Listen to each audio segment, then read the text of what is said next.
Sebab itu, pria akan meninggalkan ayah dan ibunya dan bersatu dengan istrinya, sehingga keduanya menjadi satu daging. Demikianlah, mereka bukan lagi dua, melainkan satu.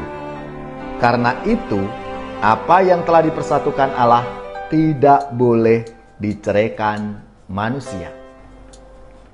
Saudari-saudaraku yang terkasih, berjumpa kembali bersama saya Inspirasiku di Antara. Renungan harian Jumat 18 Agustus, Pekan Biasa ke-19. Semoga kita bersama keluarga, komunitas kita, selalu dalam keadaan sehat, baik, dan tetap bersemangat. Marilah kita mengawali renungan kita hari ini dengan tanda kemenangan Kristus. Dalam nama Bapa dan Putra dan Roh Kudus. Amin. Allah Bapa yang Maha Rahim, meskipun kami seringkali tidak setia kepadamu, Engkau mengampuni kami melalui Yesus Kristus Putra-Mu. Mampukanlah kami untuk memperbarui hidup dengan terus-menerus bertobat dan berpaling kepadamu. Dengan pengantaraan Yesus Kristus Putra-Mu Tuhan kami, yang bersama dengan Dikau dalam persatuan Roh Kudus, hidup dan berkuasa, Allah sepanjang segala masa. Amin. Dalam nama Bapa dan Putra dan Roh Kudus. Amin. Inspirasi kita hari ini dari Injil Suci menurut Matius bab 19 ayat 3-12. Mari kita siapkan kitab suci kita masing-masing. Kita akan baca bersama-sama dan kita renungkan.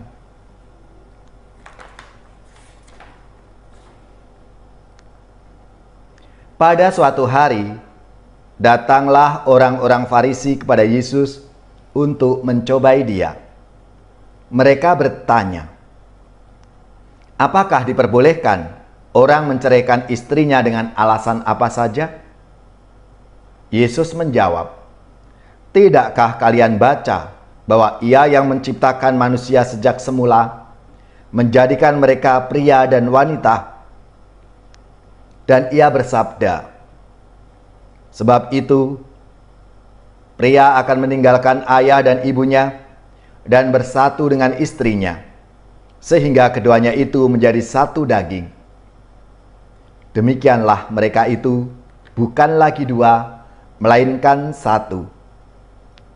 Karena itu, apa yang telah dipersatukan Allah tidak boleh diceraikan manusia.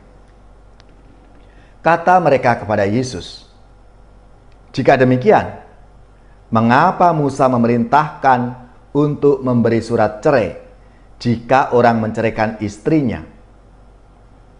Kata Yesus kepada mereka, karena ketegaran hatimu, Musa mengizinkan kalian menceraikan istrimu.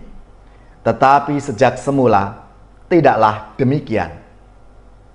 Tetapi aku berkata kepadamu, barang siapa menceraikan istrinya kecuali karena zina, lalu kawin dengan wanita lain, ia berbuat zina. Maka murid-murid itu berkata kepada Yesus, jika demikian halnya hubungan antara suami dan istri, lebih baik jangan kawin.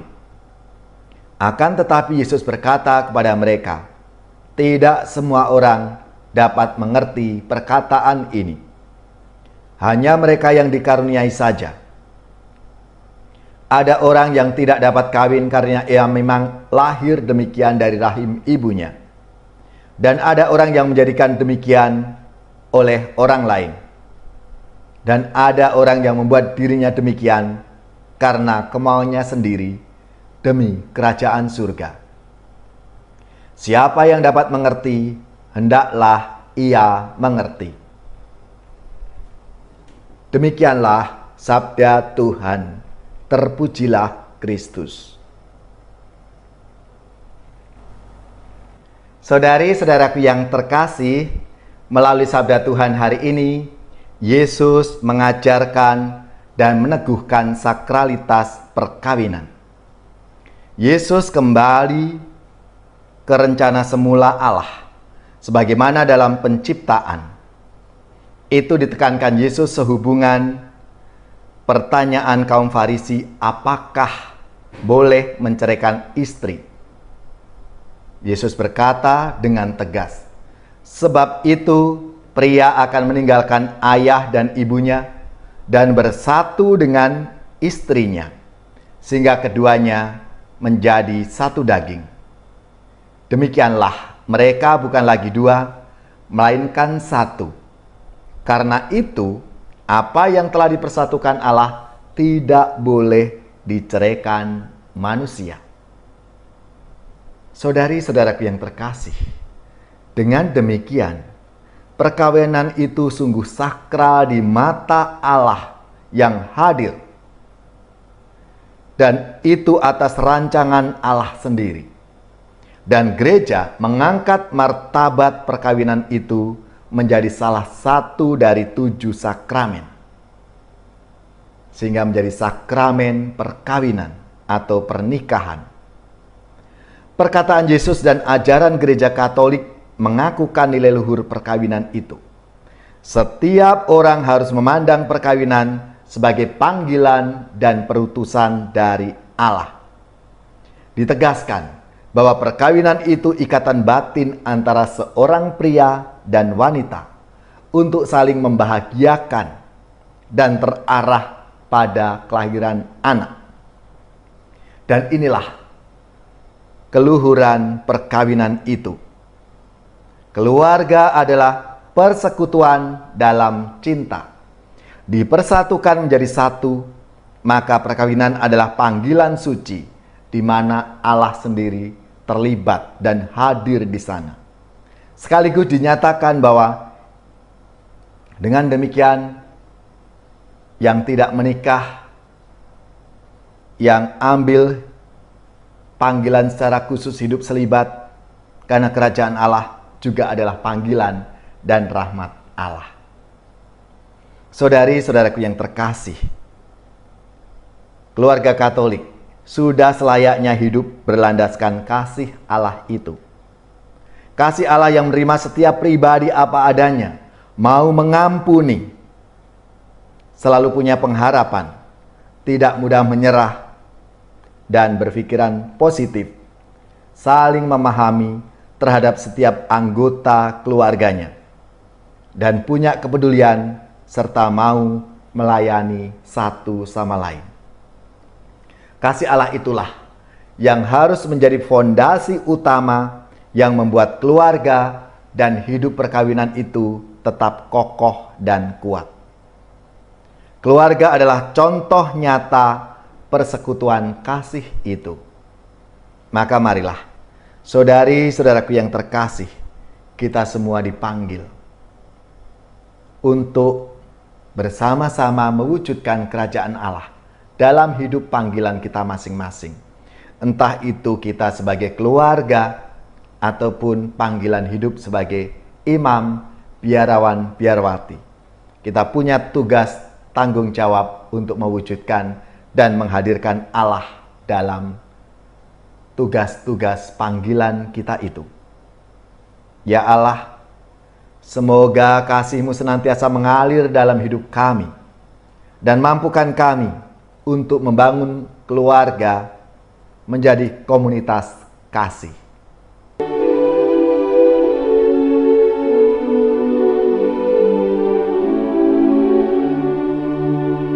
Alangkah bahagianya hidup rukun dan damai di dalam persaudaraan, bagai minyak yang harum. Alangkah bahagianya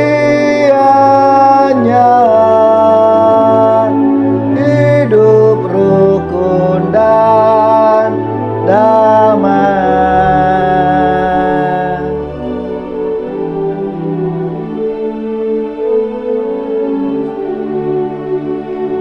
ibarat embun yang segar pada pagi yang cerah, laksana anggur yang lesat kan pemuas dahaga. Alangkah bahagianya hidup rukun dan damai.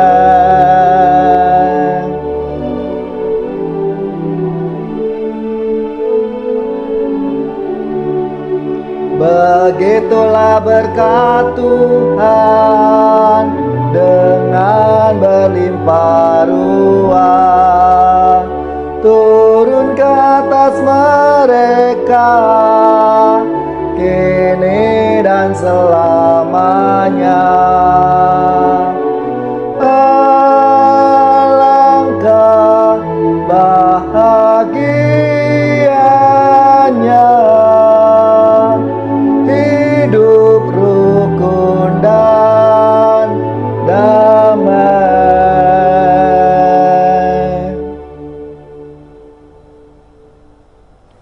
Saudari-saudaraku yang terkasih, marilah kita mengakhiri renungan kita hari ini dengan mohon berkat Tuhan, dan kita akan menerima tugas perutusan. Marilah kita siapkan hati kita. Semoga saudari-saudara sekalian, keluarga-keluarga dan komunitas kita, orang-orang yang kita doakan, mereka yang sakit, yang menderita, seluruh tugas, belajar, pekerjaan, usaha serta karya pelayanan kita dibimbing, dilindungi dan diberkati oleh Allah yang Maha Kuasa, Bapa dan Putra dan Roh Kudus. Amin.